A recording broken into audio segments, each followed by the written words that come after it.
What's up? That's Ryan. I'm Derek. We're in State Champs. We're here at Galaxy Camp here in Leipzig. And this is an interview for all schools.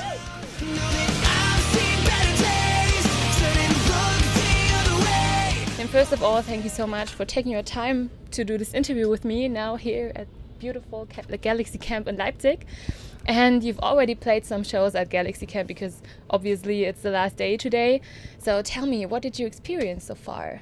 It was great. We had a great time. It's cool, like, making new friends and obviously seeing, like, a lot of people who we've played to before, like, come back and see us again.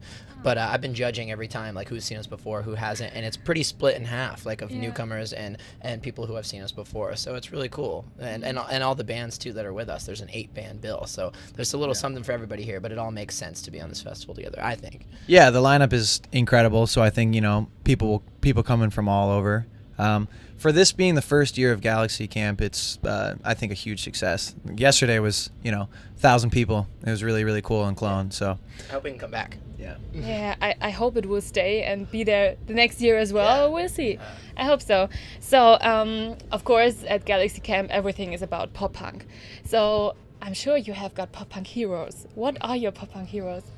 Well, me, I'm a big Paramore fan, so I actually look up to Hayley Williams a lot. Patrick Stump from Fall Out Boy, Jordan from New Found Glory, Kenny from the Starting Line. I could keep going.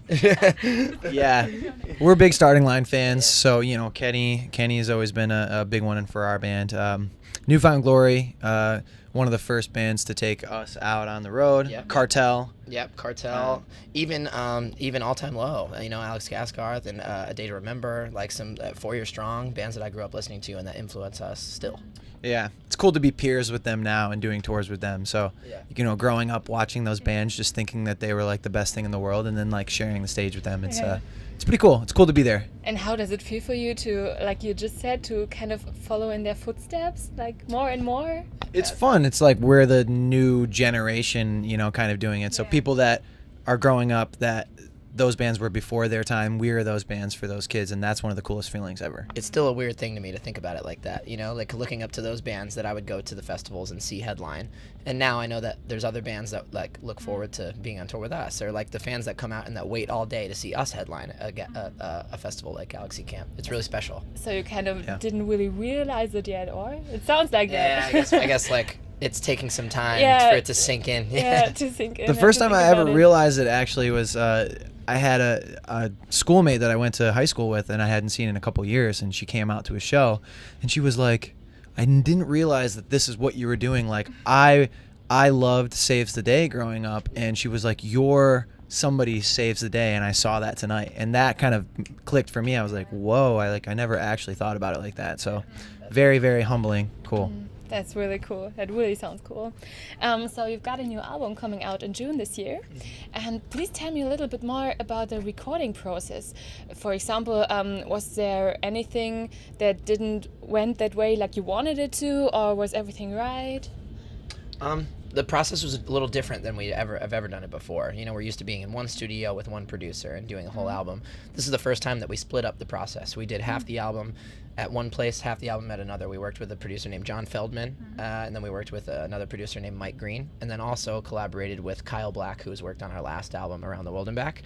And splitting it up like that was pretty cool, just to like change in dynamic and a change in scenery for each time that we're like recording different songs. But the fact that they're all made it on the same album and that they still sound like the same album and they're cohesive was pretty cool too. So it was unique for us, something different.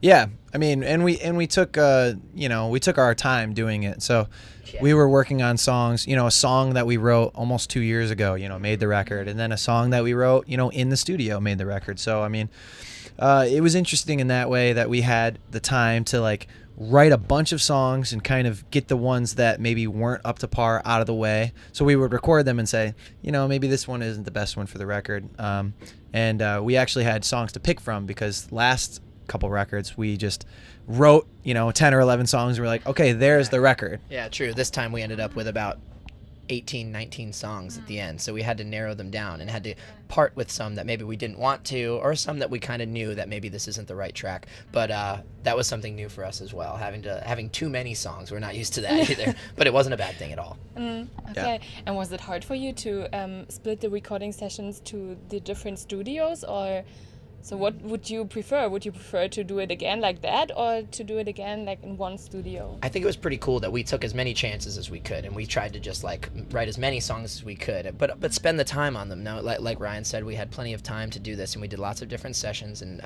explored different kinds of writing styles too. Even working with someone like John Feldman, worked with a couple other writers and producers, but then we also took our time as the 5 of us in the band and just went back to New York, where we're from, and wrote a handful of songs as well that are also on the record, that are very rooty state champs pop punk songs that, like, you know, kind of sound like our older stuff too. So there's a little something for everybody in there, but it's also one cohesive piece. It's really cool. Oh, great. I'm excited for the record, you know. Me too. And please tell me, for my last question, what the record is about. So after our last album came out, we toured our asses off for like two and a half years straight, and tried to cover as much ground as we could, and pushed ourselves to our limits, like mentally and physically. And it was a crazy 2 years of that cycle.